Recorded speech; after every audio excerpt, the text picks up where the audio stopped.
నీళ్లు, నిధులు, నియామకాలు ఈ మూడు సాధించడానికి తెలంగాణ కావాలని యువకులు ఎంతోమంది బలిదానం చేయడం జరిగింది. ఎంతోమంది సీనియర్ నాయకులు ఈ ఉద్యమంలో పార్టిసిపేట్ చేయడం జరిగింది. ఏది ఏమైనా ఫైనల్గా మనకు తెలంగాణ సాధించి పెట్టిన అమ్మ మన సోనియమ్మ అమ్మగారికి మనం అందరం కూడా కృతజ్ఞతలు తెలియజేయడానికి కానీ ఈరోజు ప్రోగ్రాం పెట్టడం జరిగింది.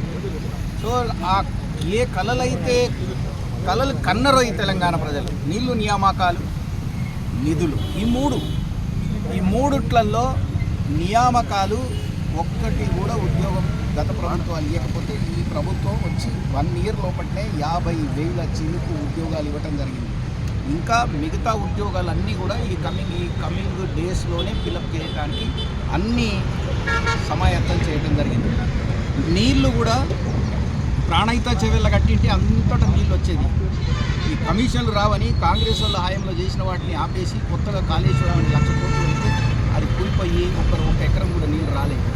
నీళ్లు గట్ల రాలేదు కనుక ఇప్పుడు మళ్ళీ కాంగ్రెస్ ప్రభుత్వం రేవంత్ రెడ్డి గారి నాయకత్వంలో గోదావరి నీళ్లు, కృష్ణా నీళ్లు ఉపయోగించుకొని సస్యశ్యామలం చేయాలి తెలంగాణ అనేది తెలంగాణ వీరుల కోరికని కంప్లీట్ చేయడానికి ప్రయత్నం జరుగుతుంది. అదేవిధంగా నిధులు రావాలి అంటే ఇండస్ట్రీస్ రావాలి. ప్రపంచమంతా రేవంత్ రెడ్డి గారు మరియు శ్రీధర్ బాబు గారు అన్ని దేశాలు తిరుగుతారు. ఆ పారిశ్రామికవేత్తలను అందరినీ కూడా ఇక్కడికి తీసుకొచ్చి పరిశ్రమలు పెడితేనే అందరికీ ఉద్యోగాలు దొరుకుతాయి అని చదువులో మార్పులు తీసుకురావాలి. చదువులో ఇంటర్నేషనల్ లెవెల్స్లో చదువులను తీసుకుపోవాలి.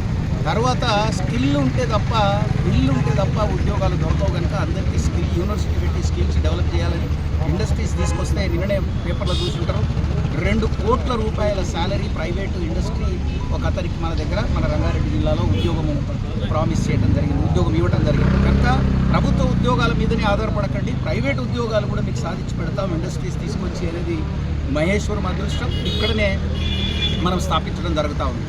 అదేవిధంగా మన పిల్లలు బంగ్లాదేశ్కి పోయో, ఉక్రెయిన్ పోయో, రష్యా పోయో, చైనా పోయో, అమెరికాలో చదువుకోవాల్సిన పరిస్థితి ఎందుకు వస్తుంది?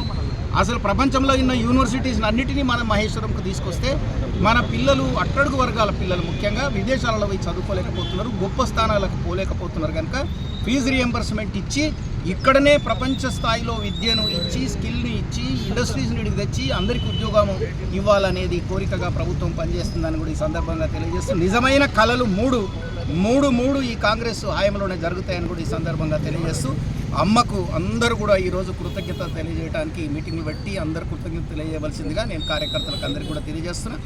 తెలుగు తల్లి, తెలంగాణ తల్లి ఏ విధంగా ఉండాలో అనేది ఇదివరకు ఉన్నట్టు కాకుండా నిజంగా ఒక మన తల్లిలాగా కనబడే విగ్రహాన్ని ఈరోజు ఆవిష్కరించడం జరుగుతూ ఉంది.